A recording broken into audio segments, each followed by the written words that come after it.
Hello and welcome to everyone in VV education services Bhopal. आज हम इस क्लास में एमबीए थर्ड सेमेस्टर का जो एचआर स्पेशलाइजेशन का सब्जेक्ट है industrial relation and labour law, उसकी सेकंड यूनिट का लास्ट टॉपिक फोर्थ टॉपिक हम यहाँ पर आज डिस्क्राइब करने वाले हैं। फोर्थ टॉपिक हमारा दिया हुआ है एम्प्लॉयर्स ऑर्गेनाइजेशन। मतलब यहाँ पर जो कंपनी के ऑनर होते हैं उसका ये ऑर्गेनाइजेशन है, मतलब एम्प्लॉयर्स ऑर्गेनाइजेशन के बारे में हमें यहाँ पर डिस्क्राइब करना है। अब ये जो एम्प्लॉयर्स ऑर्गेनाइजेशन होता है ये क्या होता है? ये एक ऐसा ग्रुप होता है जिसमें सभी कंपनी के यहाँ पर जो भी एम्प्लॉयर होते हैं या जो कंपनी ऑनर होता है, इंडस्ट्रियलिस्ट होता है और जो बिजनेस इंस्टीट्यूशंस होते हैं, सभी एक साथ मिल करके अपने इंटरेस्ट को प्रोटेक्ट करने के लिए वर्क करते हैं, मतलब अपने हितों की रक्षा करने के लिए वर्क करते हैं इस ऑर्गेनाइजेशन के थ्रू।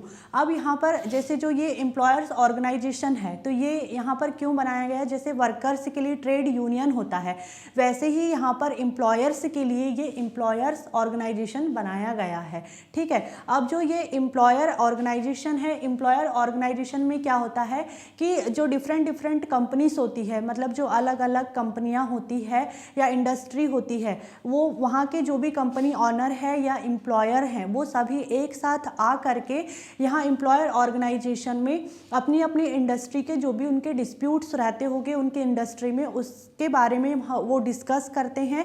और यहाँ पर जो लेबर यूनियन होती है, लेबर यूनियन से निगोशिएशन करने का काम करते हैं। मतलब जो मजदूर संघ होता है, मजदूर संघ लेबर यूनियन से बातचीत करते हैं, जो भी मतलब प्रॉब्लम रहती है उसको सॉल्व करने के लिए। साथ ही फिर यहाँ पर ये गवर्नमेंट के सामने अपनी डिमांड भी रखते हैं और जो इंडस्ट्री के रेगुलेशंस होते हैं, पॉलिसीज होती है, उस पर इफेक्ट डालने का भी काम करते हैं। ठीक है, अब यहाँ पर हम देखेंगे एम्प्लॉयर्स ऑर्गेनाइजेशन को एक डेफिनेशन के थ्रू। Employers organisation is an organisation that brings together employers on one platform to systematically handle their problems, policies, wages related issue and industrial relation. मतलब यहाँ पर जो ये एम्प्लॉयर्स ऑर्गेनाइजेशन है, एम्प्लॉयर्स ऑर्गेनाइजेशन एक ऐसा ऑर्गेनाइजेशन होता है जहाँ पर ये जो एम्प्लॉयर्स हैं, मतलब जो कंपनी का ऑनर होता है, हम कह सकते हैं कि जो बॉस होता है, यहाँ पर ये जो मतलब ये एक ऐसा ऑर्गेनाइजेशन है जहाँ पर ये एम्प्लॉयर्स हैं, एम्प्लॉयर्स को एक प्लेटफॉर्म पर, वन प्लेटफॉर्म मतलब एक प्लेटफॉर्म पर, एक मंच पर एक साथ लेकर के आया जाता है और फिर वहाँ पर उनकी जो भी प्रॉब्लम्स रहती है, जो भी पॉलिसीज़ है, जो भी वेजेस रिलेटेड इश्यू रहते हैं उनके इंडस्ट्री में या जो भी उनका इंडस्ट्रियल रिलेशन है, इसको सिस्टमैटिकली हैंडल किया जाता है, उसे कहा जाता है एम्प्लॉयर्स ऑर्गेनाइजेशन। मतलब एम्प्लॉयर्स ऑर्गेनाइजेशन क्या है? एक ऐसा ऑर्गेनाइजेशन है जहाँ पर सभी एम्प्लॉयर्स को एक साथ लेकर के आया जाता है और फिर उनकी जो भी प्रॉब्लम्स है, जो भी उनकी पॉलिसीज है, वेजेस रिलेटेड इश्यूज है और जो भी उनका इंडस्ट्रियल रिलेशन है उसके बारे में यहाँ पर बातें की जाती है, निगोशिएशन किया जाता है और उन्हें सिस्टमैटिकली हैंडल भी किया जाता है, उसे कहा जाता है एम्प्लॉयर्स ऑर्गेनाइजेशन। जैसे मैंने अभी पहले भी बताया कि जैसे वर्कर्स के लिए ट्रेड यूनियन बनाया गया था, मैंने ट्रेड यूनियन भी आपको बहुत अच्छे से पढ़ाया है। तो जैसे वर्कर्स के लिए ट्रेड यूनियन बनाया गया वैसे ही यहाँ पर एम्प्लॉयर्स के लिए एम्प्लॉयर ऑर्गेनाइजेशन बनाया गया है। अब हम यहाँ पर देखेंगे why is employers organisation important, मतलब एम्प्लॉयर्स ऑर्गेनाइजेशन क्यों ज़रूरी है, क्यों बनाने की इसे ज़रूरत पड़ी है। बिकॉज द ओनली एम्प्लॉयर्स, मतलब एक अकेला एम्प्लॉय क्या नहीं कर सकता, can not talk to the government, मतलब कोई भी एक अकेला एम्प्लॉय यहाँ पर गवर्नमेंट के सामने बात कर लेगा क्या? नहीं कर सकता। इसलिए एम्प्लॉयर ऑर्गेनाइजेशन के थ्रू सभी एम्प्लॉयर गवर्नमेंट के सामने अपनी डिमांड रखते हैं, उससे निगोशिएट कर सकते हैं, उससे बातचीत कर सकते हैं। ठीक है, फिर उसके बाद में है can not influence labour law, कोई भी एक अकेला एम्प्लॉयर या कंपनी ऑनर जो लेबर लॉ रहता है उसको अकेला इन्फ्लुएंस मतलब प्रभावित नहीं कर सकता है। फिर उसके बाद में है dealing with labour union alone is difficult, मतलब जो लेबर यूनियन है, जो मजदूर संघ है, मजदूर संघ से यहाँ पर अकेले डीलिंग करना डिफ़िकल्ट होता है। ठीक है, मतलब कहते हैं ना कि जैसे किसी एक पर्सन की बात को कोई नहीं सुनता है, लेकिन जब वो ग्रुप में जाकर के उसी बात को कोई किसी से कहता है तो उस बात को मान लिया जाता है। तो वैसे ही यहाँ पर एक अकेला एम्प्लॉयर अगर गवर्नमेंट के पास में जाकर के अपनी डिमांड रखे या फिर लेबर यूनियन से जाकर के बात करे तो उसकी बात को नहीं सुना जाता। लेकिन जब मिलियंस ऑफ वर्कर्स, मतलब बहुत सारे वर्कर्स एक साथ मिलकर के अपनी डिमांड रखते हैं, लेबर यूनियन से बात करते हैं, या अगर लेबर यूनियन से वो डील करना चाहे तो यहाँ पर इजीली ये काम हो सकता है। इसीलिए यहाँ पर जो ये एम्प्लॉयर ऑर्गेनाइजेशन है वो ज़रूरी है। अब हम देखेंगे यहाँ पर मेन इसके फंक्शंस कौन कौन से हैं, मतलब जो एम्प्लॉयर्स ऑर्गेनाइजेशन है उसके कौन कौन से काम हैं। तो फर्स्ट है हमारे यहाँ पर निगोशिएट विद द गवर्नमेंट, मतलब गवर्नमेंट से बात करना।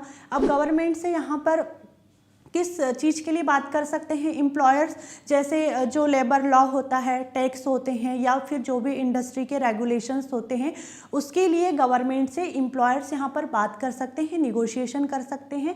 ये इसका मेन फंक्शन है। फिर उसके बाद में है कलेक्टिव बार्गेनिंग। अब यहाँ पर ये कलेक्टिव बार्गेनिंग, जो एम्प्लॉयर्स होते हैं वो यूनियन से कलेक्टिव बार्गेनिंग कर सकते हैं, निगोशिएट कर सकते हैं।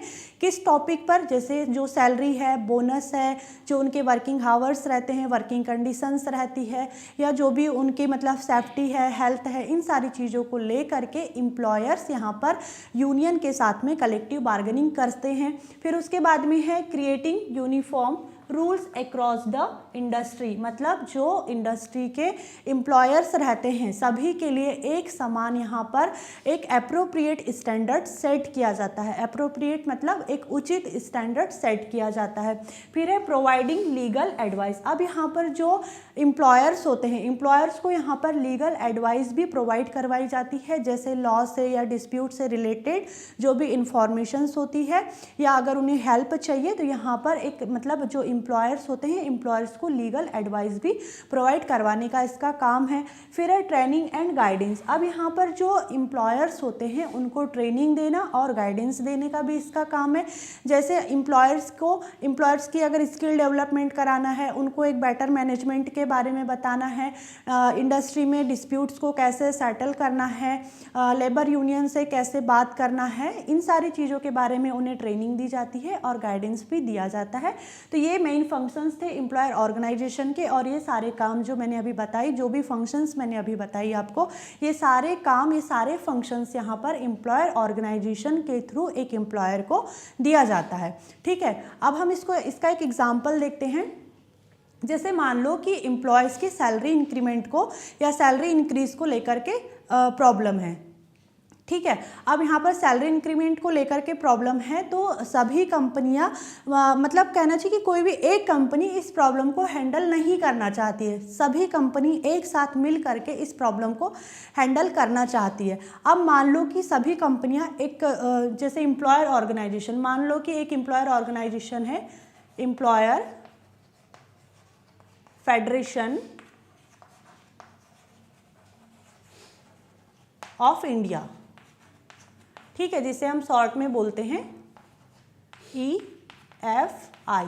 ठीक है, ये एक एम्प्लॉयर ऑर्गेनाइजेशन है। इस एम्प्लॉयर ऑर्गेनाइजेशन के पास में यहाँ पर जो एम्प्लॉयर्स है वो जाते हैं और अपनी प्रॉब्लम को बताते हैं। फिर ये ऑर्गेनाइजेशन क्या काम करेगा, क्योंकि जो एम्प्लॉयर है, एम्प्लॉयर तो इस ऑर्गेनाइजेशन के पास आ गए, अब आगे का काम तो इस ऑर्गेनाइजेशन को ही करना पड़ेगा। तो यहाँ पर ये ऑर्गेनाइजेशन एम्प्लॉयर की कैसे हेल्प करता है, तो वो जैसे जो लेबर यूनियन होती है, लेबर यूनियन से निगोशिएशन करने का काम करता है। गवर्नमेंट के सामने जो मतलब कहना चाहिए जो एम्प्लॉयर्स होते हैं उनकी डिमांड रखता है, और गवर्नमेंट को भी यहाँ पर सजेशन देता है कि कैसे सैलरी इंक्रीमेंट का स्ट्रक्चर इम्प्रूव करना है, और यहाँ पर एक एप्रोप्रिएट सैलरी को भी इंक्रीज कर देता है। मतलब एक ऐसा सॉल्यूशन निकालता है ये ऑर्गेनाइजेशन जिससे एम्प्लॉयज़ भी खुश होते हैं, मतलब जो वर्कर्स होते हैं, जो लेबर होती है वो भी खुश होती है, और किसी कंपनी का लॉस भी नहीं होता। एक ऐसा सॉल्यूशन निकालती, मतलब जो डिस्प्यूट्स रहता है, डिस्प्यूट्स को पीसफुली यहाँ पर सेटल करने का काम करता है। अब इससे क्या हुआ, इससे क्या रिजल्ट निकल के आया? तो इससे क्या हुआ कि जो यूनियन है, मतलब जो लेबर है और जो एम्प्लॉयर है, दोनों के बीच में पीसफुली तरीके से डिस्प्यूट का सेटलमेंट किया गया। और यहाँ पर जो कंपनीज थी, सभी कंपनियों को अपना अलग अलग यहाँ पर जो भी उनको प्रॉब्लम थी उसे हैंडल नहीं करना पड़ा। सभी कंपनी ने एक साथ मिल करके प्रॉब्लम का सॉल्यूशन निकाल लिया। और जो वर्कर्स हैं, वर्कर्स को भी यहाँ पर फेयर वेजेस मिल गए। ठीक है, तो यही काम होता है यहाँ पर एक एम्प्लॉयर ऑर्गेनाइजेशन का, जो एम्प्लॉयर्स को सपोर्ट करता है, उनके इंटरेस्ट को, उनके राइट को प्रोटेक्ट करने का काम करता है। तो आज का हमारा सेकंड यूनिट का ये लास्ट टॉपिक था, employer organisation. I hope this topic is clear and thank you for watching this video.